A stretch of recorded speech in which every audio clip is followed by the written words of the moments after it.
Assalamualaikum warahmatullahi wabarakatuh. Ya, pada kesempatan kali ini Usada akan bahas latihan soal IPS pekan kemarin. Ya, sebelum Usada bahas, silahkan teman-teman menyiapkan latihan soal pekan kemarin ya. Kita belajar bersama. Nah, di nomor 1 ini, ya, teman-teman suruh menyebutkan 3 manfaat kayu dalam kehidupan sehari-hari.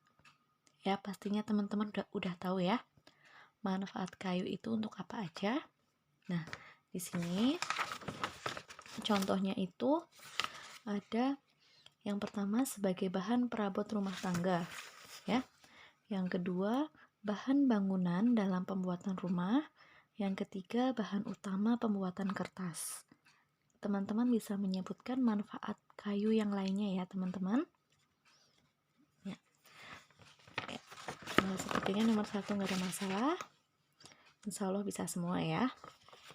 Nomor 2, ini jelaskan pengaruh letak geografis wilayah Indonesia sebagai negara maritim terhadap kehidupan sosial budaya masyarakat Indonesia. Ya, seperti yang kita ketahui ya, sosial budaya masyarakat Indonesia itu sangat beragam, terdiri dari beragam suku, bahasa, dan adat istiadat ya. Nah, di sini jawabannya adanya keberagaman suku, bangsa, dan bahasa daerah di Indonesia. Banyaknya suku bangsa di Indonesia akan berdampak pada beragamnya pakaian, rumah, ataupun acara adat. Tuh, ya. Jadi di sinopsis atau rangkuman yang kemarin Usada bagikan juga di situ ada ya tentang pengaruh ya letak negara Indonesia sebagai negara maritim terhadap kehidupan sosial budaya masyarakat Indonesia. Ya. Terus selanjutnya nomor 3, ini ada gambar. Ya. Teman-teman suruh menyebutkan pengaruhnya. Nah, menjelaskan pengaruh kegiatan ekonomi ya yang sesuai yang digambar terhadap kesejahteraan masyarakat. Kegiatan ekonomi itu ada distribusi, konsumsi, dan produksi. Kira-kira gambar di sini ini termasuk kegiatan ekonomi apa, teman-teman? Ya, betul. Ini adalah distribusi. Dari mana tahu distribusi? Karena ini ada gambar truk ya yang membawa berbagai macam ya hasil dari perkebunan yang akan diangkut ini menuju ke kota. Jadi ini adalah distribusi.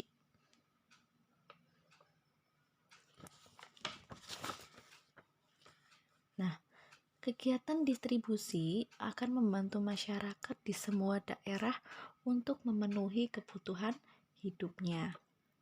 Distribusi memeratakan hasil produksi di wilayah tertentu kepada para konsumen di seluruh wilayah. Dengan meratanya hasil produksi, kebutuhan masyarakat akan terpenuhi dan kesejahteraan pun dapat tercapai. Tuh, itu nomor 3. Untuk nomor 4, di sini teman-teman suruh menyebutkan 3 contoh penerapan nilai perjuangan proklamasi dalam kehidupan sehari-hari ya, itu di sekolah. Nih contohnya ini. Yang pertama, saling menghormati teman yang berbeda agama. Yang kedua, gemar membantu teman yang sedang kesusahan. Nah, yang ketiga, tidak membeda-bedakan teman. Jadi dalam berteman nggak boleh pilih-pilih teman ya. Teman-teman bisa menyebutkan contoh yang lainnya.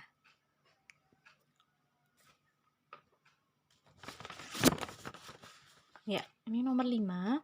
Ini ada gambar smartphone ya atau handphone ya atau gadget. Nah, teman-teman pasti nggak asing ya dengan alat komunikasi tersebut.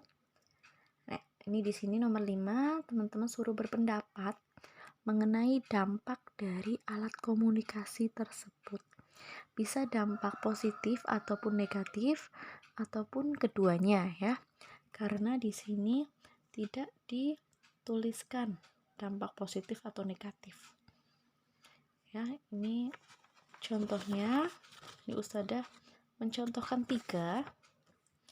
Ya, yang pertama ada mempermudah komunikasi.